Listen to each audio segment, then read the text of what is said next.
Yeah, well, I think both teams defended very well. I thought they did a better job down the stretch, the last 4.5, 5 minutes of the game of kind of closing the game. I thought they executed better coming down the stretch than we did, and that was the difference. You guys had 16 turnovers as a team, but in the last 5 minutes, I believe there was 4 there. What happened with just the ball handling? It seemed so crisp in the first half. Well, we have to be stronger with the ball. They're a very good defensive team. They're one of the top 10 in the nation field goal percentage defense. And one of the reasons because they're really active with their hands. They're very strong with their hands, so you can't go in there and not be very strong with the ball. They're going to pop it loose. So if you look at those turnovers, except for maybe one of them, I think 3 of them were in the paint. One of them, Rose played the passing lane, which he does very well, which we talked about, and he made that play. And then you called timeout before the final 3-point attempt. Did C's get the look that you wanted him to get? Or? No, we didn't get the look that we wanted to get. We didn't execute it very well. That's what I was saying, that they came out the last 4 minutes. I thought they out-executed us down the stretch. It's something that we take pride in. So I was a little disappointed that we didn't get what we wanted. Offensively, are there similarities in this game than also the Oklahoma game where the offense sort of bogs down? And is there some reasons why? I think one of the reasons why, and that's some of it is to be expected. These guys are still learning. They're growing into their roles. It's just part of the process. You have 2 freshmen out there a lot of times who are trying to figure it out. First time going through league play, and Dre Fuller and Darren Green.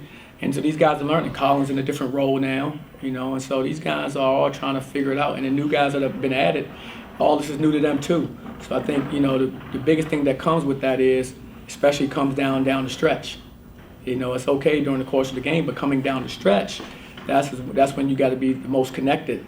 And guys that played together longest are going to be more connected. So Rose and Pierre-Louis, Amani Moore on the perimeter, those guys are experienced, and they kind of know what they're going to get, know what they're going to do, because they've done it for the last 3 and 4 years. Our guys are trying to figure that out in one season now.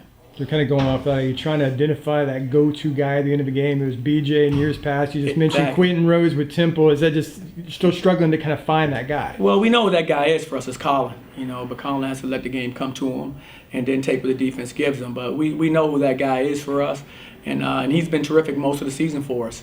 So I'm happy with him being that guy, and I think he really likes that role, and he's done well with it.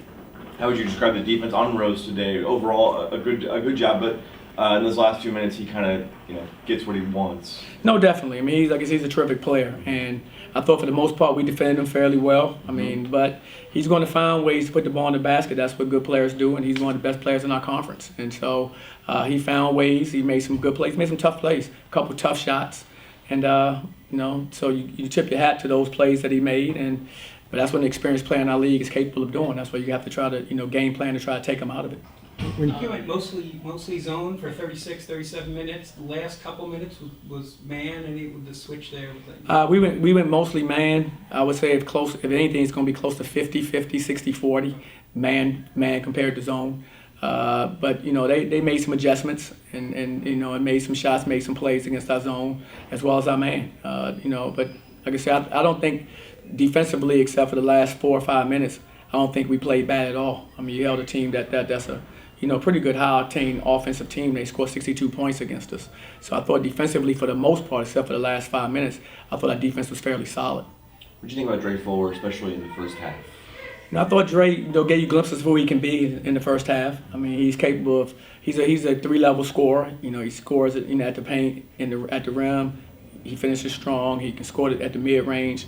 And of course, he can knock down the 3. So I think he displayed kind of, what the future is for Dre Fuller as he continues to get more comfortable and get more experience. What was it feeling like at halftime? Colin only played like a minute and a half, but to have a lead going into the locker room, you had to feel pretty good about how they played, not having Colin. No, definitely. We did feel good. We felt, hey, we dodged a bullet. He was out, now he's coming back out of foul trouble. I thought Avery really stepped up. I thought Avery Diggs gave us a lot of, good minutes, and so did Ibrahim. I thought both of those guys that played that position really kind of held it down and allowed us to kind of maintain the lead going into halftime. What were your thoughts on some of the perimeter defense? There's times, I guess you guys just let them shoot open threes.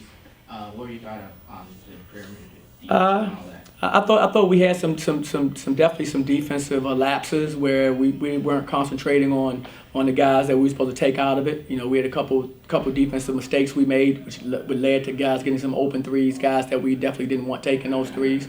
And that's what I mean about us just understanding the game plan and just attention to detail, just making sure we understand and do what we say we're going to do. But part of that is they're doing it on the fly. I mean, the game is going 1,000 miles an hour. It's easy, for me to sit over there. I've done it as a player and as a coach. It's easy to sit over there, but it's when you're on that court and the game is moving very fast. Things happen. And so when you're not as experienced, which these guys aren't, they're trying to find that. They're trying to find that through gaining experience through a game like this. And they will. They'll figure it out based on by being in moments like they've been in the last couple games that will help them grow.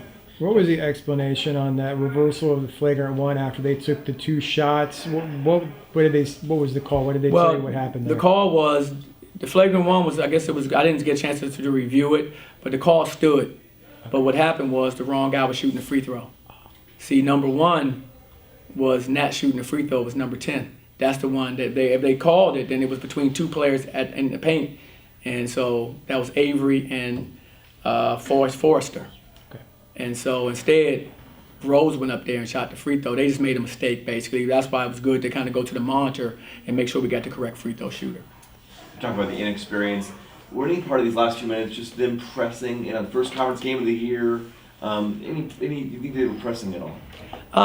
That's definitely possible. I mean, they want to win, they want to compete. They've done that all year for us, and they did it again tonight. For most of the game. So definitely, I think it means a lot, and you can find yourself pressing, and that's something you have to let the game just come to you. You can't go out there like that. And but I can see that happening because they have really big hearts. They have good hearts. Got a quick turnaround before you got to go on the road and play Houston. What's your expectation? Obviously, a really good team.